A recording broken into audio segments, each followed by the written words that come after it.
with mum. Yeah. And then the thing is, you know, you grow up.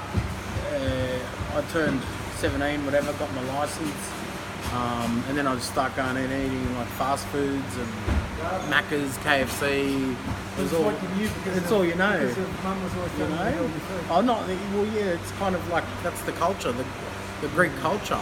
Like on Sunday, we'd get a banquet happening, and I'm like, you'd think the king of Spartan is coming or something. There's 38 dishes out on the thing, and your portions that you're having, a plates like it's a child shouldn't be eating like this, you know. It's not normal. But that, yeah, I don't like to talk about it because it hurts mum when she hears about it, you know, and it is true. At the end of the day, you can't blame your parents, I guess, for it's up to you what you make of yourself, you know. But I do remember that. It was kind of... that's the environment you grew up in. Yeah. Yeah, that's right. For the future. Yeah. It was almost like, I feel like it was an abusive moment. That's how I look at that. Well, that's certainly how they look at it these days. Yeah. Sometimes it is considered...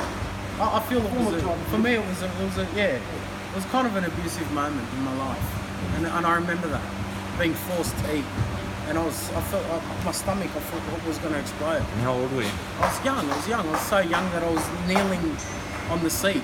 I wasn't sitting on the seat. I was kneeling on it. So I was like 3 or 5 or 6. I don't know. Really young. And I remember how I can't remember exactly what was said. And everything, it's like those situations, you don't remember what was said, but you remember how you felt.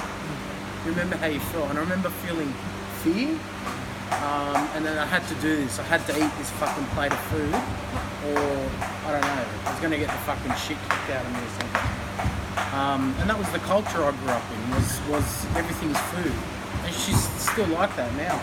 It's like every decision, like if you're watching a movie, you know, it's instilled into me, and it'll inspire a thought of food in me. You know what I mean? I guess it made sense, you know, 150 years ago, where there wasn't the kind of food we've got now. That's and right. there were going to be times when you weren't going to eat for a couple of days or a week. That's right. And everyone was out in the fields working.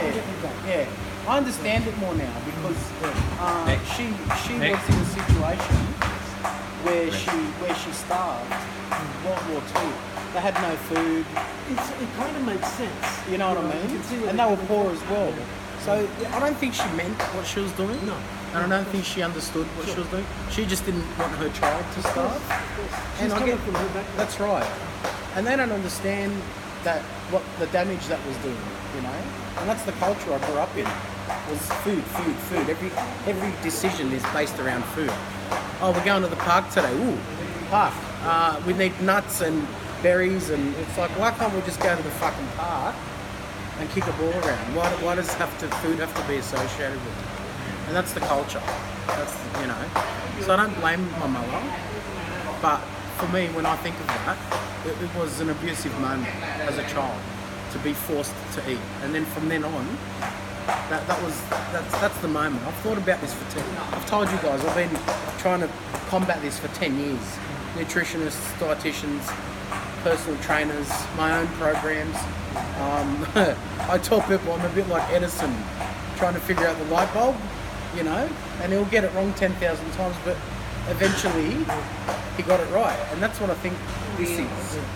I think I found my light bulb. That's why I keep telling you, I'm scared that I'm not scared. You know what I mean? I think I've fucking finally found my light bulb. But that's a bit of insight into the whole situation. I think that's where it started, and then I never really took any real responsibility. You've said it yourself, I'm kind of a jovial bloke, you know, and that's kind of run my life a bit. Where I want to have fun and have a laugh and everything, but I've also forgot to take it serious at some point.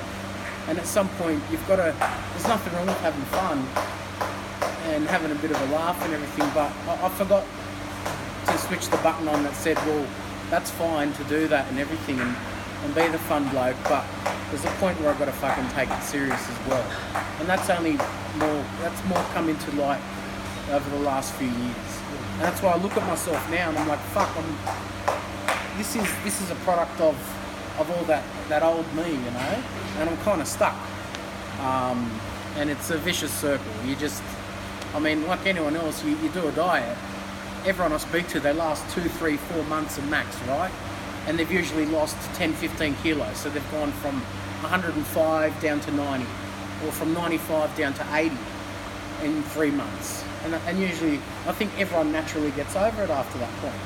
My problem is, for big people, after 3-4 months of solid dieting, if you're someone like me who's 250 kilo, 260 kilo, you go from being 260, you're down to 225.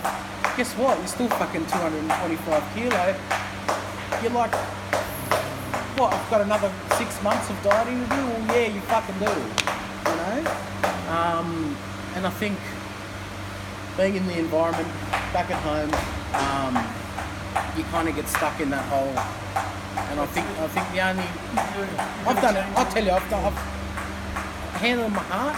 I've tried everything. I have tried every different iteration, every different type of anything I could think of to try and trick my brain, damage my body, go hard, go soft, everything. And the one thing I never did was take myself out of the environment. That's the one thing I've never done. This is the new thing now. This is the change. This is the different aspect of the whole journey. So, and I think it was meant to be. I think I was meant to go through all that struggle and sort of investigation and learning and failures. I know where I've failed now, and I know where I've given up, and I know when I've fallen off the horse, which is fine. That happens, but it's about getting back on it quick enough, you know. And that's happened over the last 3-4 months. I fell off the horse a couple of times, but I kept it in my head saying, "Get back on the horse, get back on the horse, get back." And it's usually only something that happens quickly, you know. I've learnt now, so it's a long process. I'm a slow learner, but once I get something, I've nailed the shit out of it, you know. So here I am. I've got my doctorate in, you know, I've had nutritionists, dietitians, personal trainers. I know what to do. I know how to do it. It's time to apply. That's why I'm here. Welcome aboard, mate. Yeah, Welcome thank aboard. you.